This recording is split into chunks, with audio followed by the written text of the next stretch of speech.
அந்த காலத்தில் ஆதிகால பரிகாரத்தில் ஒரு விஷயம் சொல்கிறேன். காக்கா வாயில் குச்சி எடுத்தால் 22 நாளைக்கு மழை வராதுங்க ஐயா. காக்கா வாயில் குச்சி எடுத்தால் 22 நாளைக்கு மழை வராது. அதை வச்சு தான் விவசாயம் செய்யக்கூடிய நெல்லெல்லாம் ரோட்டில் கொண்டு வந்து காய போடுவாங்க, விதை நெல்லை. ஏன் அப்படின்னா அதுக்கு அந்த ஞான சக்தி தெரியும். 22 நாளைக்கு அது முட்டை வச்சு குஞ்சு பொறிச்சு வெளியே வரணும். அதுக்கு பிரபஞ்சத்துக்கிட்ட கேட்டு தான் குச்சி எடுக்கும். எப்படி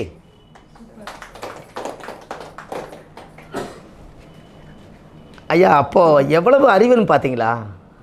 நம்ம சாதாரணமாக அவங்கள கண்டுக்க மாட்டேங்கிறோம். அது பிரபஞ்சத்தோடு பேசிகிட்டு இருக்குது பாருங்களேன்.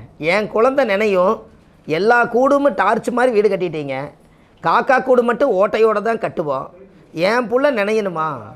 அது எப்போ நினையாமல் இருக்கிறதுக்கு பிரபஞ்சம் சொல்லுன்னு சொல்லி மழை எப்போ வராதுன்னு வரண பகவானை கேட்டு குச்சி எடுத்தால் மழை சத்தியத்துக்கு கட்டுப்பட்டது 22 நாளைக்கு வராது மழை. எப்படி?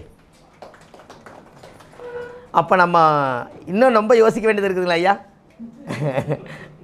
எனக்கு ஐயா தூக்கணாங்குருவி கூடு நீங்கள் பார்த்துருக்கீங்களா இல்லையா? 2வது மாடி கட்டாதவங்களாம் தூக்கணாங்குருவி காடு உண்மையாலுமே கூடு கட்டி வாழ்கிறதுக்கு விளக்கு போட்டால் 2வது மாடி கட்டிடுவாங்க.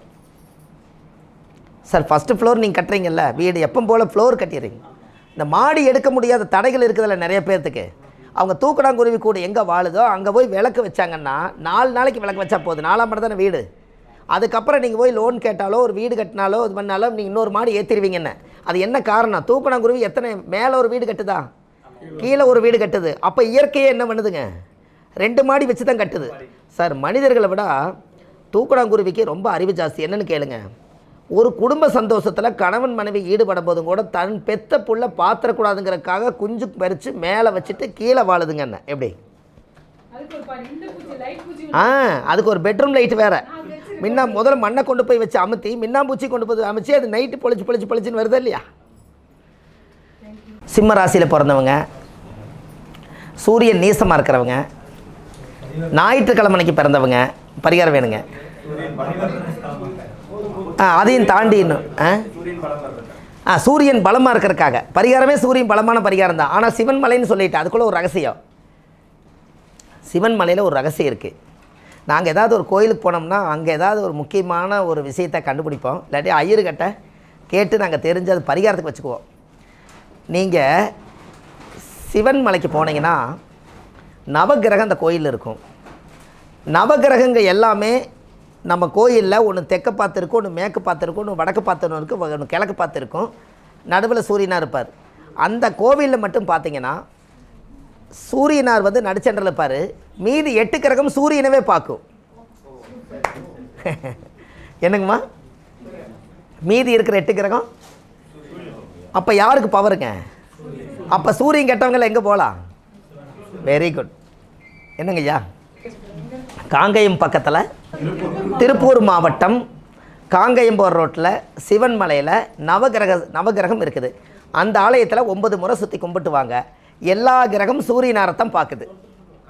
திருப்பூர் மாவட்டம் காங்கயம் படியூர் தாண்டி காங்கயம் பக்கத்தில் சிவன்மலை என்ற ஆலயம் இருக்கிறது. அந்த ஆலயத்தில் 9 கிரகங்களும் அங்கே இருக்குது. அதில் சூரியனாரை வந்து 8 கிரகங்களும் ஒரே நேர்கோட்டில் பார்க்குது. இதை மக்கள் எல்லோரும் போய் பாருங்கள். இதுக்கு சந்தேகம் வேண்டாம், ஃபோன் பண்ண வேண்டாம். இருந்தாலும் நீங்கள் சிவன்மலைன்னு கொஞ்சம் கூகுளில் அடிங்க. அங்கே இருக்கிற பிராமணர்கிட்ட நம்பர் வாங்கி தைரியமாக போயிட்டு வாங்க. நன்றி சார். அது அப்போது அந்த கோயிலில் அப்போ சிவன்மலையில் சூரியனாருக்கு அவ்வளோ பவர் இருக்குதுன்னு சொன்னால் எல்லாத்துடைய கண் பார்வையும் 8 கிரகங்களும் அஷ்டத்துக்கும் சேர்ந்து சூரியனை பார்க்கும்போது அப்போ அங்கே சூரியனுடைய ஆதிக்கம் அதிகமாக இருக்கிறனால முருகன் மலையவே சிவன் மலையாக மாற்றிட்டாங்களா?